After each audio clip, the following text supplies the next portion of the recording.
ఎప్పటికప్పుడు తాజా వార్తలను అందిస్తున్న మొన్న నాగర్ కర్నూలు జిల్లాలో రజక సామాజిక వర్గానికి సంబంధించినటువంటి ఒక కుటుంబము కమర్ల జాతరకు సంబంధించినటువంటి దైవ దర్శనానికి పోతున్నటువంటి సందర్భంలో అక్కడ ఉన్నటువంటి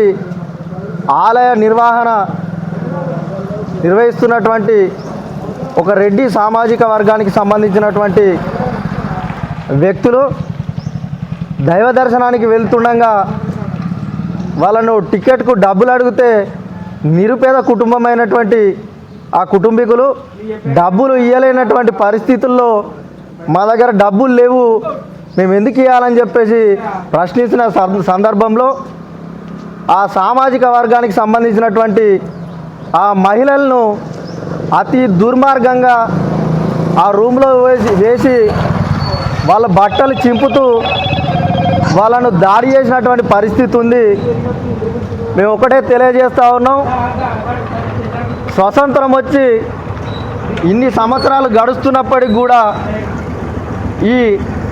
దళిత సామాజిక వర్గం, ఎస్సీ, ఎస్టీ, బీసీ మైనార్టీల పైన దాడులు ఇప్పటికి కూడా కొనసాగుతూ ఉన్నాయని చెప్పేసి మేము అడుగుతూ ఉన్నాం,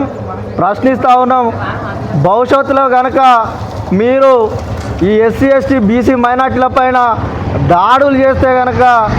మేము కఠినమైనటువంటి చర్యలు తీసుకుంటామని చెప్పేసి తీవ్రంగా ఈ ఏదైతే సంఘటన జరిగిందో మృతి చెందడానికి కారకులైనటువంటి వ్యక్తులు ఎవరైతున్నారో వాళ్ళని వెంటనే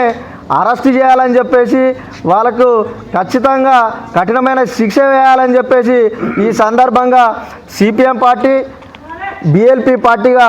సిద్దిపేట మండల్ రూరల్ వెంకటాపూర్ గ్రామంలో ఈరోజు నిరసన కార్యక్రమం అనేది తెలియజేస్తా ఉన్నాం. రజకులు ఒకటే గుర్తుపెట్టుకోవాలి, సామాజిక వర్గానికి సంబంధించినటువంటి ఏదైతే చాకలైలమ్మను స్ఫూర్తిగా తీసుకొని చాకలైలమ్మ ఏ విధంగానైతే రజాకాల పైన ఏదైతే ఈ పోరాటాలు చేసిందో వారి స్ఫూర్తిగా తీసుకొని పోరాటం చేయాల్సినటువంటి సమయం ఆసన్నమైందని చెప్పేసి కూడా ఈ సందర్భంగా చేస్తున్నాం. నిందితులు ఎవరైతే పరారీలు ఉన్నారో వారిని వెంటనే పట్టుకొచ్చి కఠినంగా చట్టపరంగా శిక్షించాలని చెప్పేసి అటెంప్ట్ మర్డర్ కానీ అదేవిధంగా దాడి చేసిన వ్యక్తులపైన మానసికంగా కానీ ఆమెకు పూర్తిగా ఏదైతే చట్టాలు వర్తింపజేసే విధంగా పోలీసులు సహకరించాలి, ప్రభుత్వం కూడా చర్య తీసుకోవాలని చెప్పేసి ఈ సందర్భంగా డిమాండ్ చేస్తూ ఉన్నాం.